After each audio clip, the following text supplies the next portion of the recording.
Hello everyone. तो आज हम करने वाले हैं एक्सरसाइज 1.2 का क्वेश्चन नंबर 4। क्या दे रखा है?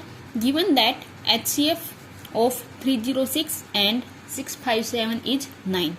हमें दे रखा है HCF, ठीक है, और फाइंड क्या करना है? Find the LCM। LCM हमें फाइंड करना है। तो हमें पता है कि HCF और LCM की जो मल्टीप्लाई होगी, जो प्रोडक्ट होगा, वो किसके इक्वल होगा? Product of the two numbers, ठीक है। टू नंबर्स कौन से? जिनका HCF और LCM हमें गिवन है।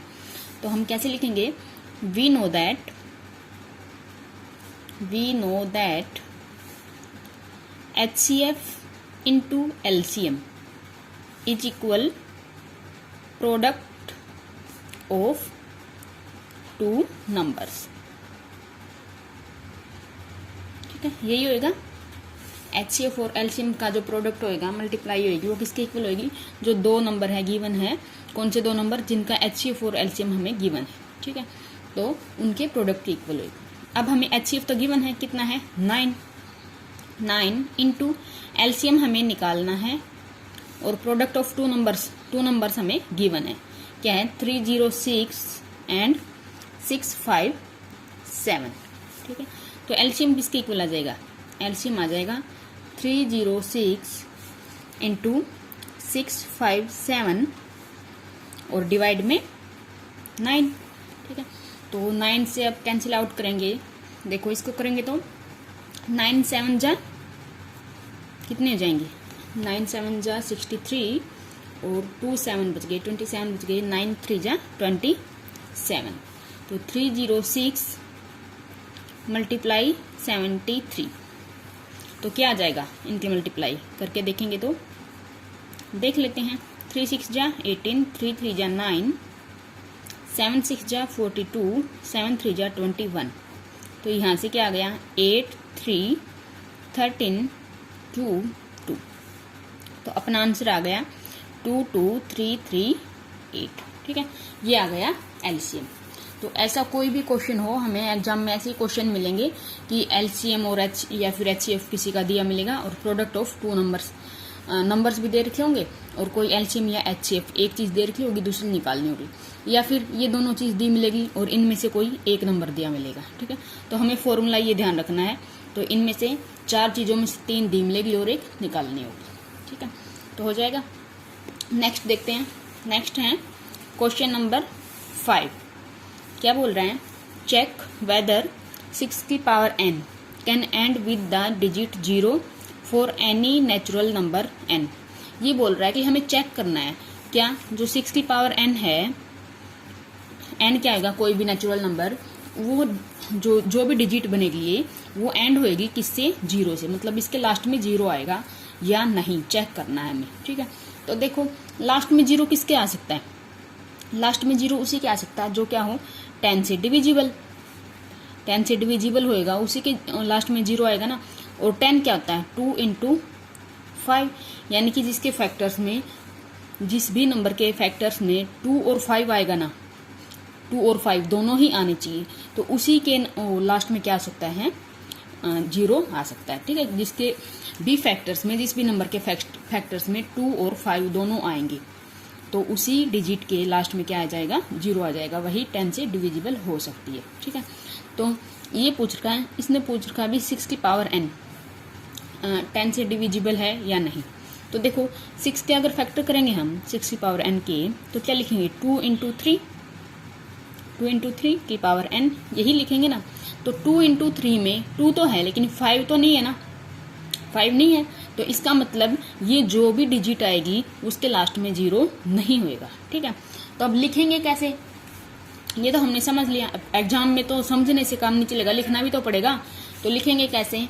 हम लिखेंगे कि if any number ends with the digit 0 it should be divisible by 2 and 5, ठीक है। इट शुड बी 0 से अगर क्या होएगा? एंड्स होएगा किसी भी नंबर का, तो it should be divisible by 2 and 5, 2 और 5 दोनों से क्या होनी चाहिए, डिविजिबल होनी चाहिए। ठीक है, तो उसके बाद हम इसके प्राइम फैक्टराइजेशन करेंगे। तो prime factorization of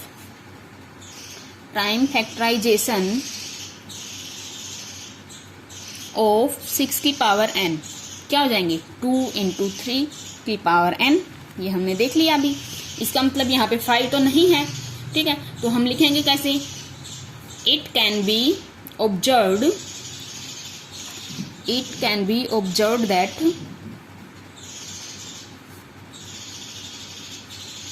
5 is not in the prime factorization. 5 is not in the prime factorization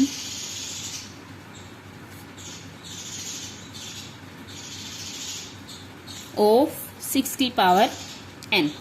तो 5 नहीं है 6 की पावर n के प्राइम फैक्टराइजेशन में। इसका मतलब जो 6 की पावर n है वो किस से एंड नहीं हो सकती, ये पूछा ना, एंड विद डिजिट 0। तो can not be and with digit 0। तो हम लिखेंगे कैसे, देयरफॉर 6 की power n can not be and with the digit 0 for any natural number n।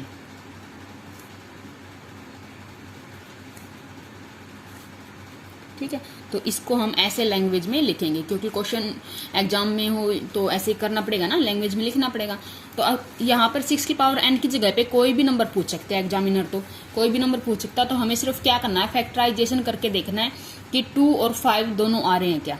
और ऐसा भी नहीं होना चाहिए कि 2, 5 और 2 आ जाए, तो 2 और 5 इधर तो 10 हो जाएंगे, लेकिन इसका तो फैक्टराइजेशन नहीं होगा ना फिर, मतलब इसका तो कोई भी ऐसा मल्टीपल नहीं होगा जिससे क्या हो जाए, 0 आ जाए लास्ट में। यानी कि 2 और 5 जो है इक्वल नंबर में मिलने चाहिए। अगर 2 और 5 1 1 हो सकते हैं, 2 2 हो सकते हैं, 3 3 हो सकते हैं। ठीक है, मतलब क्या हुआ, अगर 2 और 5 1 और 2 हैं तो 1 और 5 होना चाहिए, क्योंकि इन्हीं के पेयर से क्या होगा, 10 बनेगा। ठीक है, और 3 अगर 2 है तो 1 और 5 होना चाहिए। तो कोई भी नंबर दे सकता है एग्जामिनर, तो कोई भी दे सकता है। हमें सिर्फ ये देखना है कि इसके जो फैक्टराइजेशन करेंगे उसमें 2 और 5 आ रहे हैं या नहीं आ रहे। ठीक है, दोनों होने चाहिए और इक्वल नंबर होने चाहिए। मतलब 2 अगर 1 है तो 5 भी 1 होना चाहिए, 2 अगर 2 है तो 5 भी 2 होने चाहिए, क्योंकि इन दोनों के पेयर से ही 10 होगा। ठीक है, ये देख लेना है, उसके बाद हम ऐसे ही लैंग्वेज में लिख देंगे। तो ये हो गया अपना क्वेश्चन नंबर 5। Thank you.